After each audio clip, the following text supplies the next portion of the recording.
एकदम आपके घर जरूर आएंगे।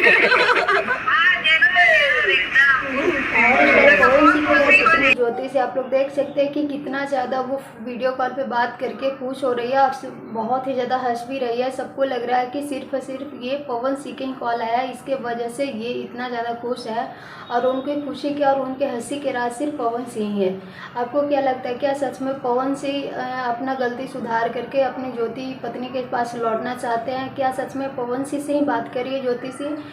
नमस्कार दोस्तों, राधे राधे। योग खूब लोग अच्छे होंगे, मस्त होंगे, स्वस्थ होंगे। अगर चैनल पर नया है तो चैनल सब्सक्राइब करके एक प्यारा सा लाइक कमेंट जरूर करिए। ज्योति भाभी पवन सिंह के सिस्टर यानी पवन सिंह के बहन से बात करिए, जिसकी वजह से ये इतना ज़्यादा खुश है। आप लोग देखे भी होंगे कि पिछले लोकसभा चुनाव में ज्योतिषी और वो अपनी ननद के साथ में कितना ज़्यादा पवन सिंह के चुनाव के लिए प्रचार की थी, दोनों साथ में। और उनका रिश्ता बहुत ही अच्छा है। भले पवन सिंह अपनी पत्नी से बात नहीं करते होंगे, लेकिन उनके ससुराल में बहुत सारे ऐसे फैमिली है जो ज्योतिषी को अपना बहू मानते हैं और वो उनसे बहुत ही प्यारा रिश्ता, बहुत ही प्यारा संबंध है। तो आप लोग देख सकते हैं कि ज्योति भाभी अपना ननद से बात करके कितना ज़्यादा खुश हो रही है। अगर पति का फ़ोन आ जाए तो वो तो मतलब उड़ने लगेगी। वैसे अपना राय जरूर दीजिएगा। थैंक यू लोग।